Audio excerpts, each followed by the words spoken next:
आज हम बात करने जा रहे हैं स्कैंडेंट इमेजिन कंपनी लिमिटेड के बारे में। स्कैंडेंट इमेजिन कंपनी लिमिटेड एक हेल्थ केयर सर्विस प्रोवाइड करने वाली कंपनी है जो कि हेल्थ केयर सेक्टर आती है। ये स्कैन करती है। ये कंपनी 2D 3D ये सर्विस प्रोवाइड करती है, स्कैन सर्विस प्रोवाइड करती है और एक्सपर्ट का रिपोर्ट भी बना के भेजती है। कंपनी डेंटल केयर भी करती है। ये कंपनी ENT फ्रेटर्निटी भी प्रोवाइड करती है। और भी जान लेते हैं कंपनी के बारे में। कंपनी का मार्केट कैप 69 करोड़ रुपए है मात्र, और करंट प्राइस जो चल रहा है 21.5 रुपीज़ का है। कंपनी का PE 15 है। बुक वैल्यू कंपनी का 2.83 रुपीज़ का है। कंपनी का ROCE 44.2% का है। ROE कंपनी ने जनरेट किया है 57.8% का। डेब्ट टू इक्विटी कंपनी का 0.61 है। प्रॉफिट आफ्टर टैक्स कंपनी ने जनरेट किया इस साल 4.60 करोड़ का, और अर्निंग पर शेयर कंपनी ने इस साल जनरेट किया 1.43 रुपीज़ का। डेब्ट देख सकते हो शॉर्ट और लॉन्ग टर्म दोनों मिला के 5.50 करोड़ रुपीज़ का है। कैश इक्विवेलेंट देख सकते हो, जिसको हम लोग कैश और बैंक बैलेंस बोलते हो, 0.44 करोड़ रुपीज़ का कंपनी का। टोटल सेल्स कंपनी ने इस साल किया 35.39 करोड़ रुपीज़ का। और क्वार्टरली रिपोर्ट जान लेते हैं कंपनी का। सितंबर क्वार्टर में कंपनी ने सेल्स किया था 11.65 करोड़ का, जिसमें प्रॉफिट बिफोर टैक्स हुआ 1.67 करोड़ का, और प्रॉफिट आफ्टर टैक्स हुआ 1.23 करोड़ का, और अर्निंग पर शेयर कंपनी ने जनरेट किया 0.38 रुपीज़ का। दिसंबर क्वार्टर में कंपनी ने सेल्स किया 8.37 करोड़ का, जिसमें प्रॉफिट बिफोर टैक्स रहा 1.31 करोड़ का, और प्रॉफिट आफ्टर टैक्स रहा 0.97 करोड़ का, और अर्निंग पर शेयर रहा, जिसको हम लोग EPS बोलते हो, 0.30 रुपीज़ का रहा। मार्च क्वार्टर में कंपनी ने सेल्स किया 7.39 करोड़ का, जिसमें प्रॉफिट बिफोर टैक्स रहा 1.37 करोड़, और प्रॉफिट आफ्टर टैक्स रहा 0.90 करोड़ रुपीज़ का। अर्निंग पर शेयर रहा कंपनी का 0.28 रुपीज़ का। जून क्वार्टर में कंपनी ने सेल्स किया 12.44 करोड़ का, जिसमें प्रॉफिट बिफोर टैक्स कंपनी ने जनरेट किया 2.02 करोड़ का, और प्रॉफिट आफ्टर टैक्स जनरेट किया 1.50 करोड़ रुपीज़ का।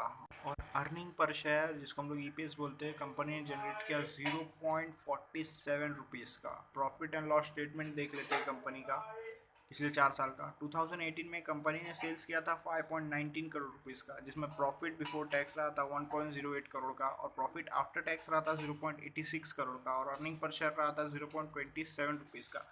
2019 में कंपनी ने सेल्स किया 14.19 करोड़ का, जिसमें प्रॉफिट बिफोर टैक्स रहा 0.05 करोड़ का, और प्रॉफिट आफ्टर टैक्स रहा 0.02 करोड़ का, और अर्निंग पर शेयर रहा 0.01 रुपीज़ का। 2020 में कंपनी ने सेल्स किया 13.25 करोड़ का, जिसमें प्रॉफिट बिफोर टैक्स रहा 0.03 करोड़ का, और प्रॉफिट आफ्टर टैक्स रहा 0.03 करोड़ का, और अर्निंग पर शेयर रहा 0.01 रुपीज़ का।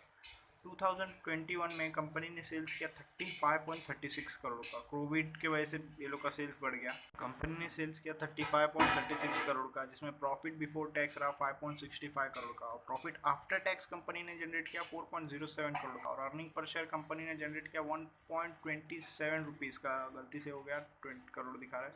प्रॉस जान लेते कंपनी का। कंपनी ने डेब्ट रिड्यूस किया है। कंपनी से एक्सपेक्टेशन है कि आने वाले क्वार्टरली रिजल्ट बहुत अच्छा पेश करने वाली है कंपनी, जिससे इसका शेयर का प्राइस बढ़ जाएगा। और रेशो जान लेते हैं कंपनी का। पिछले 10 साल का डाटा हमारे पास अवेलेबल नहीं है। पिछले 5 साल में कंपनी ने सेल्स किया एवरेज 101% का। पिछले 3 साल में एवरेज सेल्स किया 90% का, और अगले आने वाले साल का एस्टिमेट है कि 113% का सेल्स करेगी।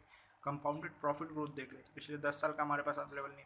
पिछले 5 साल में कंपनी ने एवरेज प्रॉफिट जनरेट किया 190% का। पिछले 3 साल में 68% का एवरेज प्रॉफिट जनरेट किया है, और आगे आने वाले साल का एस्टिमेट है कि 135% प्रॉफिट जनरेट करेगी। कम प्राइस देख लेते कैसे बढ़ा है ये लोग का। पिछले 10 साल का हमारे पास अवेलेबल नहीं। पिछले 5 साल में एवरेज 13% के स्पीड से बढ़ा है प्राइस। पिछले 3 साल में 11% के स्पीड से बढ़ा है, और पिछले साल 183% के स्पीड से बढ़ा। रिटर्न ऑन इक्विटी जान लेते हैं। पिछले 10 साल का हमारे पास अवेलेबल नहीं है। पिछले 5 साल में 20% का रिटर्न ऑन इक्विटी है एवरेज। पिछले 3 साल में 24% का रिटर्न ऑन इक्विटी है एवरेज, और पिछले साल 58% रिटर्न ऑन इक्विटी जनरेट किया। लगभग दो गुना से भी ज़्यादा है। शेयर होल्डिंग पैटर्न जान लेते हैं कंपनी का। सितंबर क्वार्टर में प्रमोटर्स का होल्डिंग था 51.24% का, जो कि दिसंबर, मार्च और जून में भी उतने का उतना ही रहा। इंस्टीट्यूट का होल्डिंग था सितंबर में 0.15% का। दिसंबर, मार्च और जून क्वार्टर में भी उतने का उतना ही रहा, कुछ चेंजेस नहीं आया। आप पब्लिक होल्डिंग देख सकते हो, सितंबर क्वार्टर में 48.61% था और दिसंबर क्वार्टर में भी उतना ही रहा, मार्च क्वार्टर में भी उतना ही रहा और जून क्वार्टर में भी उतना ही रहा। अभी तक फॉरेन इन्वेस्टर और गवर्नमेंट ने हाथ नहीं डाला है। जब फॉरेन इन्वेस्टर हाथ डालेंगे कंपनी में तो इस शेयर का प्राइस और बढ़ेगा और ये कंपनी और बूम करेगी, क्योंकि फॉरेन इन्वेस्टर अच्छी कंपनी में ही हाथ डालते हैं। और अगर आपको एनालिसिस अच्छा लगा तो प्लीज़ लाइक करें, शेयर करें, कमेंट करें और सब्सक्राइब ज़रूर करना।